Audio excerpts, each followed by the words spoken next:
साथियों, दलित युवक ने चलाई बुलेट तो यहाँ पर साथियों ऊंची जात के लोगों ने उसका काट दिया हाथ। इस समय की साथियों सबसे बड़ी खबर, सोचिए यहाँ पर दलित युवक को क्या बुलेट चलाने का भी अधिकार नहीं है? जब वो बुलेट चलाता है तो ऊंची जात के लोग उसका हाथ काट देते हैं। आखिर घटना कहाँ की थी वो आपके बीच रखेंगे। और इस मामले पर साथियों यहाँ पर जमकर निशाना साधा है Bhim army chief, Azad Samaj party के राष्ट्रीय अध्यक्ष चंद्रशेखर आजाद, नगीना सांसद। यहाँ पर जमकर निशाना साधा इन्होंने यहाँ पर इस मामले पर। और आखिर क्या कुछ बड़ी प्रतिक्रिया इस मामले पर सामने आई है वो आपके बीच रखेंगे। और वही साथियों अगर आपको आगे बताएं तो रोटी का जुगाड़ नहीं कर पाया तो दे दी जान। इस मामले पर भी साथियों यहाँ चंद्रशेखर आजाद ने जमकर निशाना साधा यहाँ पर राज्य की गवर्नमेंट पर, और वही साथियों यहाँ पर केंद्र की सरकार पर भी। और क्या कुछ बड़ी मांग की है परिवार के लिए, आखिर क्या कुछ प्रतिक्रिया इस मामले पर दी है वो आपके बीच रखेंगे। तो आपसे रिक्वेस्ट मात्र इतनी सी रहेगी, चैनल पे पहली बार हैं तो सब्सक्राइब जरूर कीजिएगा। साथियों मैं हूं अखिलेश कुमार और आप देख रहे हैं एकेजी मीडिया। साथियों यहाँ पर बहुजन समाज रिलेटेड तमाम ऐसी खबर जो सोशल मीडिया पर वायरल है वो सारी खबर आपको यहाँ पर देखने को मिलती रहेंगी। साथियों सबसे पहले अगर आपको बताएं तो इस मामले को लेकर यहाँ पर भीम आर्मी चीफ और नगीना से सांसद चंद्रशेखर आजाद ने अपनी बड़ी प्रतिक्रिया देते हुए यहाँ लिखा, जिस तरीके से दलित युवक का बुलेट चलाना बड़ा भारी, तो उस पर लिखा, तमिलनाडु के यहाँ पर शिवगंगा जिले में एक दलित युवक पर हुआ हमला कोई साधारण घटना नहीं है। यह सिर्फ जातिवादी नहीं, यह इंसानियत के खिलाफ अपराध है। यह हमला जातिवादी के उस जहरीली मानसिकता का प्रमाण है जो दलितों को सिर्फ गुलाम और कमजोर देखना चाहती है। क्या मेहनत करके बुलेट खरीद लेना गुनाह है? क्या किसी दलित का अपनी जिंदगी को अपनी शर्तों पर जीना इतनी बड़ी बात है कि इसके लिए उसके हाथ काटने की कोशिश की जाए? यह घटना हमें बताती है कि जातिवाद केवल एक सामाजिक बुराई नहीं बल्कि एक सुनियोजित आतंक है जो दलितों को दबाने, डराने और उनकी प्रगति को रोकने के लिए हर स्तर पर सक्रिय है।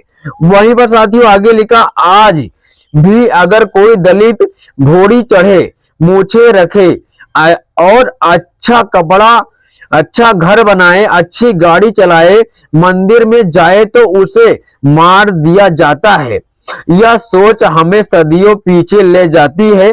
मैं माननीय गवर्नमेंट तमिलनाडु से पूछना चाहता हूं, क्या सिर्फ गिरफ्तारी से यहाँ पर न्याय मिल जाएगा? अपराधियों को सजा दिलाने के लिए फास्ट ट्रैक कोर्ट में मुकदमा कब शुरू होगा? वहीं पर साथियों आगे लिखा, पीड़ितों के परिवार की सुरक्षा की क्या गारंटी है? क्या तमिलनाडु सरकार जातिवादी हिंसा के दोषियों पर यहाँ पर आर्थिक दंड लगाएगी? वहीं पर आगे लिखा, मैं माई गवर्नमेंट इंडिया से पूछना चाहता हूं, जातिवादी अपराधी बेखौफ क्यों है और जातिवादी हिंसा के मामले को सिर्फ सामाजिक अपराध क्यों कहा जाता है? जातिवादी हिंसा को आतंकवाद की श्रेणी में कब रखा जाएगा? वहीं आगे लिखा, दलितों को यहाँ पर आत्मरक्षा का कानूनी अधिकार कब तक मिलेगा? वहीं पर आगे लिखा, पुलिस में सुधार कब होंगे? दलितों पर होने वाली हिंसा में पुलिस अक्सर लापरवाही बरतती है। क्या सरकार इस पर विशेष निगरानी रखेगी? और वहीं आगे लिखा, क्या कास्ट मॉब लॉन्चिंग के खिलाफ अलग से कानून लाने की पहल होगी? जब धर्म के आधार पर हिंसा के हेट क्राइम माना जाता है तो जातिवादी हमलों को भी उसी श्रेणी में क्यों नहीं रखा जाता? परम पूज्य बाबा साहेब ने जिस भारत का सपना देखा था वह ऐसा नहीं था। जातिवाद की इन बेड़ियों को तोड़ना ही होगा। यह सिर्फ दलितों का संघर्ष नहीं बल्कि हर न्यायप्रिय नागरिक की जिम्मेदारी है। सरकारें आएंगी जाएंगी लेकिन समाज को अपनी सोच बदलनी होगी, नहीं तो जख्म बढ़ते ही रहेंगे। तो साथियों इस मामले पर यहाँ पर बड़ा ही सवाल यहाँ तमिलनाडु पुलिस वही यहाँ पर केंद्र सरकार से इन्होंने पूछा है कि जिस तरीके से जातिवादी यहाँ पर ऊंची जातों पर हावी है, तो उसको लेकर यहाँ पर चंद्रशेखर आजाद ने अपनी बड़ी प्रतिक्रिया दी और बड़ी मांग की और जमकर निशाना साधा इस मामले पर। वही साथियों अगर आपको आगे बताएं तो यहाँ पर जिस तरीके से साथियों रोटी का जुगाड़ नहीं कर पाया तो दे दी जान, इस पर साथियों चंद्रशेखर आजाद ने ट्वीट करते हुए लिखा, यह मौत नहीं बल्कि सरकार की नाकामी का एक और जिंदा सबूत है। एक गरीब मजदूर राजेश विश्वकर्मा को 2 वक्त की रोटी तक नसीब नहीं हुई, सरकारी योजना का झूठा दिखावा उसकी जिंदगी नहीं बचा सका और नतीजा यह रहा कि एक और परिवार बर्बाद हो गया। यह हादसा नहीं, एक सिस्टम द्वारा की गई हत्या है।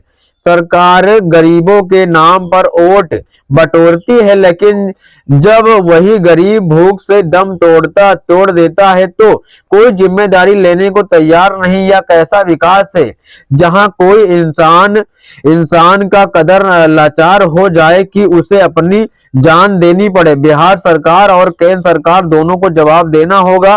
कहां गया गरीबों के लिए मुफ्त राशन का दावा? जब यह परिवार भूख से तड़प रहा था तो सरकार राशन दुकानों ने इसकी सुध क्यों नहीं ली?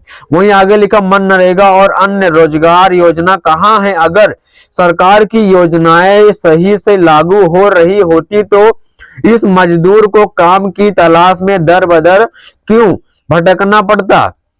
यह सीधा प्रशासनिक लापरवाही और सरकारी उदासीनता का नतीजा है कि गया जिला में हुई इस दर्दनाक हादसे में पूरे बिहार के सिस्टम पर सवाल खड़े कर दिए हैं। क्या सरकार सिर्फ चुनावी भाषणों तक सीमित रह गई है? क्यों गरीबों को हक की बात पर सिर्फ वादे तक ही रह जाएगी? वहीं आगे लिखा है, अब कार्रवाई होगी वरना आर पार की लड़ाई होगी। मृतक के परिवार को तुरंत 25 लाख का मुआवजा दिया जाए। पत्नी को सरकारी नौकरी मिले ताकि बच्चों को भविष्य सुरक्षित हो। गांव के हर गरीब परिवार को सरकारी योजनाओं का वास्तविक लाभ मिले, सिर्फ कागजों पर नहीं। यह सिर्फ एक परिवार की बात नहीं, यह हर उस गरीब की लड़ाई है जिसे सरकार ने सिर्फ वोट बैंक समझ रखा है। माननीय गवर्नमेंट इंडिया और ऑफिशियल सीएम बिहार को यहां पर टेक करते हुए चंद्रशेखर आजाद की बड़ी प्रतिक्रिया सामने आई इस मामले पर। तो यहां पर जिस तरीके से चंद्रशेखर आजाद ने बिहार के मामले को लेकर भी अपनी बड़ी प्रतिक्रिया दी और वहीं तमिलनाडु के इस मामले पर भी चंद्रशेखर आजाद ने अपनी बड़ी प्रतिक्रिया दी, जहां पर युवक को गाड़ी चलाने पर ऊंची जात के लोगों ने उसका हाथ काट लिया। वहीं दूसरी तरफ साथियों यहाँ पर रोजगार के लिए दर बदर भटकते हुए युवक ने अपनी खुदकुशी कर ली। इस मामले पर साथियों जमकर निशाना यहाँ पर साधा है सरकार पर, उनसे बड़ा सवाल किया है और बड़ी ही मांग यहाँ पर चंद्रशेखर आजाद ने की है। इस मामले पर आपकी क्या प्रतिक्रिया है, क्या राय, जरूर देना। सभी साथियों क्रांतिकारी जय भीम, नवोदय।